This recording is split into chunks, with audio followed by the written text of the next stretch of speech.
Hey everybody, welcome back to another episode of AI Unleashed. And this time we're going to be talking about the impact of AI on the job market, specifically the learning market, and how we see the trajectory of displacement roles and all of this stuff happening over time. And I have the pleasure of being joined by Nick Jones, who is one of the founders of probably if not the only, but one of a couple of recruiters in the space of learning and learning technology. So ideally placed to give a view on some of this stuff. Nick, welcome. Ash, how are you? Thank you for having me. It's a pleasure as always.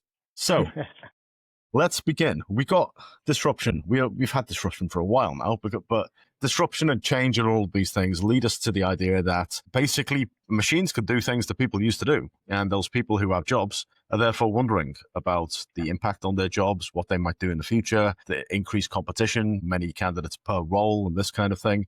But we also have the exciting proposition, exciting for me, I don't know if it's exciting for everybody, of we had Grok 4 Super Heavy, we have GPT-5 now, and these are models that can operate at the level, allegedly, of somebody who has a PhD. Yeah. And let's not pretend that that's everybody in the population. So there's a large portion of the population now which can't perform at the level of the latest models. So we have all of these things in the mix.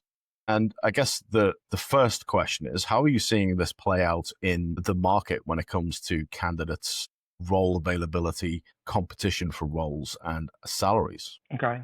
So there's two kind of angles to your question, I guess, in terms of how does it affect people generally that are candidates in the market. It definitely affects the job search, right? For sure. There's it's a twofold component. One is that the volume of jobs is definitely lower, certainly in learning and development, generally in the UK jobs market for sure, but in learning and development particularly. We've done some research using Grok 4, ChatGPT, agent mode, and Claude in order to try and get the best answer we possibly can, because our view is that it's more significantly affecting certain components of the job market, and our interest is in L&D. And we believe that we've got some numbers that are probably reasonably accurate, or as good a probability of being accurate, that demonstrates that it affects learning and development quite considerably more than other parts of the market.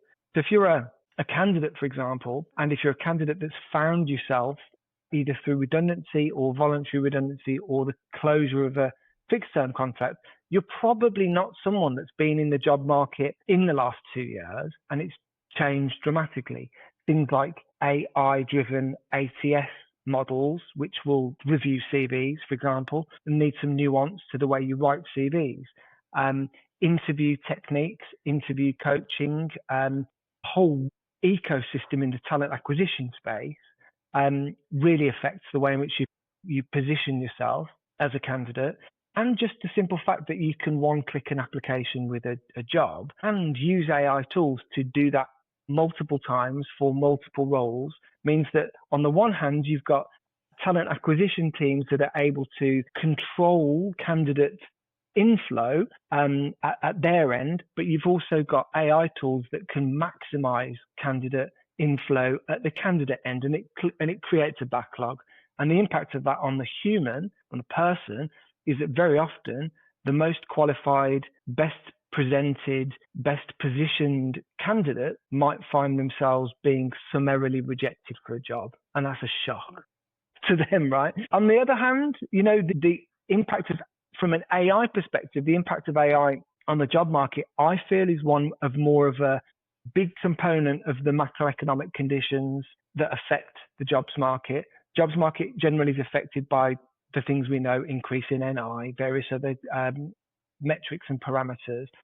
But at a micro level in the L&D space, I think it's for sure the case that AI is being implemented within organizations, sometimes without any reference to learning and development. Learning and development will need to mop up those new skills moving forward, but because they weren't part of necessarily the conversation or the technology in the first place, it's easier to let them go and then go again with a new set of skills and people in the future. And I think that's what we're seeing. I don't know what your thoughts are, Ash. What do you think? So I think a couple of things, right? One is that the learning and development market can broadly be split up into a handful of key roles. And those key roles are either instructional designers or developers or experienced architects or whatever the new terminology is for that role. You have trainers stand up in front of a classroom and talk about stuff, and you have maybe facilitators, coaches, mentors, apprenticeship guides, some things that are slightly more operational roles. They tend not to fall in the L&D department. They tend to fall outside of that. And the routes to entry for these different roles have historically been about three things. So the first thing is, I used to be a lawyer. I was a pretty good lawyer until someone said, you've reached the end of your useful life as a lawyer. Do you want to go run the training department? And at that point, I stood up in front of a bunch of young lawyers and said, the good old days of law, we used to do this, we used to do that, and, blah, blah, blah. The story writes itself. Not highly skilled people in terms of learning and development, but maybe operationally aware in terms of what their business does. Then you have the instructional designers. I used to make pretty pictures in design or some other related tool, whatever the Adobe tool is. I think that is in design. Yeah. I used to use Photoshop and I used to make pretty pictures. Now I use VO and I make cinematic videos. And I've risen through the ranks and now I'm the learning leader. And I don't know anything about metrics, strategy, or operations, but yeah, I can make a pretty picture. And then you got the entrepreneurial side of things. Used to be a business person, used to own a business, maybe used to be a Big Four management consultant or something like that. And they go off and take a very different approach. Now we have a world where AI can do so many things. AI can make the pretty pictures. AI can make you an e-learning course at the click of a button.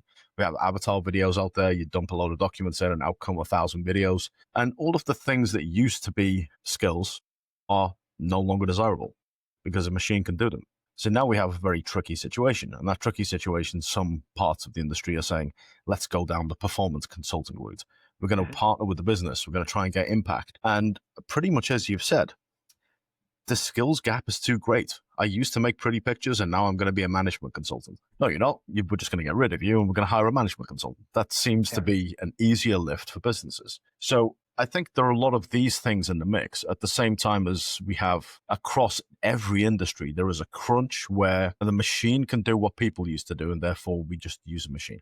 And we have headcount reductions across many different sectors, not just L&D, and these are the macroeconomic factors you talk about. So I think there are a bunch of different things, but my mind always goes to this kind of, what does the L&D department actually do? And it's mixed, right? Some L&D departments are compliance functions. We'll show you a PDF, you tick off that you read it, and when you mess up, we can say it wasn't us, we showed you the thing, right? And there's a regulatory mandate to go and demonstrate that. And some are growth departments. Fly, be free, be the, touch the rainbow, be the thing that you can be and we'll be proud of you. And it's difficult to define what an L&D department actually does. And therefore, it's difficult to measure it, difficult to scrutinize it. And because of the AI revolution, we now have increased scrutiny on everything, not just L&D, everything. Yeah. What's making money? What isn't making money? What's a cost center? Where are we investing? How are we moving the value chain forward? And a department that can't demonstrate these things is going to be in the crosshairs. So I think there are a few different factors. There's definitely a few different factors. They're economic factors. So some businesses, for example, are just trying to increase their profit margins, their impact to shareholders, but they're doing it in line with other businesses, particularly the big tech businesses that we're fully aware of, that are creating huge shareholder value, not necessarily profits, but shareholder value. So there's this competition in the market to be profitable or to be visibly investing in AI in order to boost shareholder value. But at the same time, there's economies of scale and efficiencies that are being gained through AI being deployed. But in conversation with learning professionals, often there is a disconnect, and less so when the learning function is tied to talent acquisition or talent development, workforce planning, because they have to be clearly they have to be part of the AI discussion in order to futurist the workforce. Mm-hmm. But that's often not always the case with learning and development roles. So I think sometimes it's easier to just park them. And that could mean redundancy or voluntary redundancy or fixed term contracts that come to a close. And it's that skill set piece, Ash. I know you've been saying it since I was first aware of AI with ChatGPT's initial launch, but it's the baseline skill set still now. I talk to people and they don't really use these tools in anger for anything other than an email create an email, summarize a document, create a picture, and that's really not what this is all about. And so you do wonder, is it just a general lack of awareness because it hasn't hit yet? Do you feel, or is it deeper than that?